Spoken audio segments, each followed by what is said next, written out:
how do you figure out who you are and, who you're drawn to, especially when it feels different, maybe different than you expected. Right. It can be confusing, exhilarating even. Sometimes the clues are right there, maybe in those quiet moments between people. Exactly. And that's really the journey we're exploring today, looking closely at Heartstopper, Volume 1. It's such a visual story, isn't it? Oh, absolutely. It lets you see the very beginnings of a connection, panel by panel, and you get right inside the characters' heads. Yeah.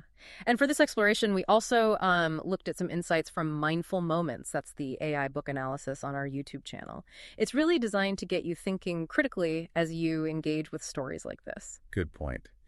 So our mission today, I guess, is to trace how this relationship unfolds between Charlie and Nick. And pinpoint those moments that really spark that self-discovery for them. Well, it all starts back in January.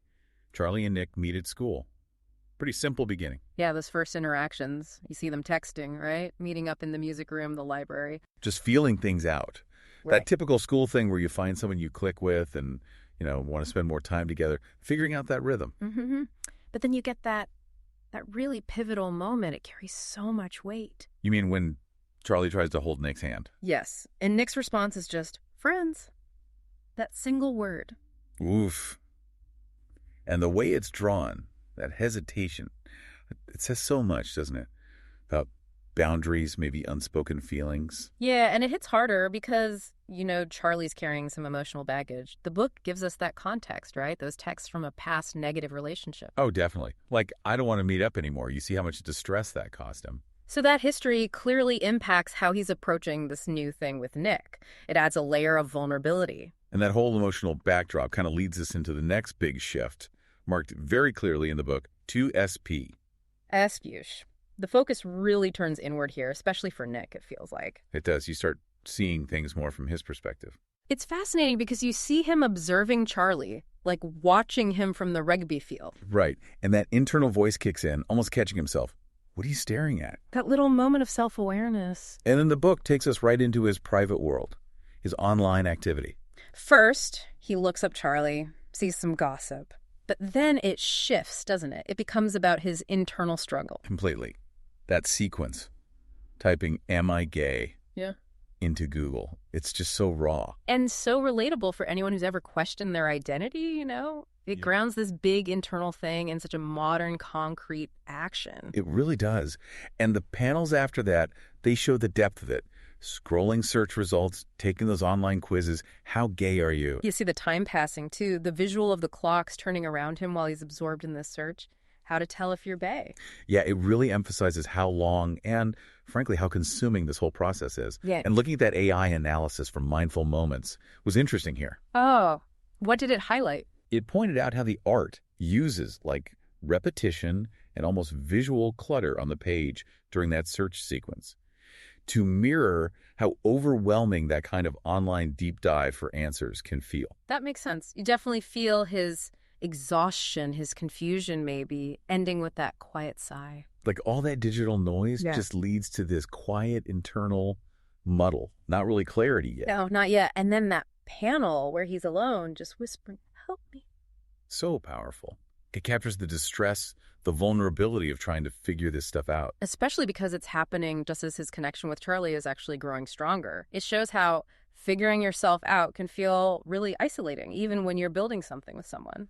Which brings us neatly into the next phase, Yeah. Time moves on, February, March, April. And you see their connection just deepening more naturally now, maybe away from that initial uncertainty. Right, they're spending way more time together. Yeah. The book explicitly mentions the Easter holidays they hung out almost every day. It's not about big dramatic events, is it? It's that consistent, shared time, just being together. That builds the comfort. And it's often the small things that really build that foundation. Totally. Like talking about baking a cheesecake for his nan. Or sharing a picture of a dog. Just those ordinary, comfortable little interactions. They let you glimpse someone's real, everyday life. And you see the comfort level increasing physically, too.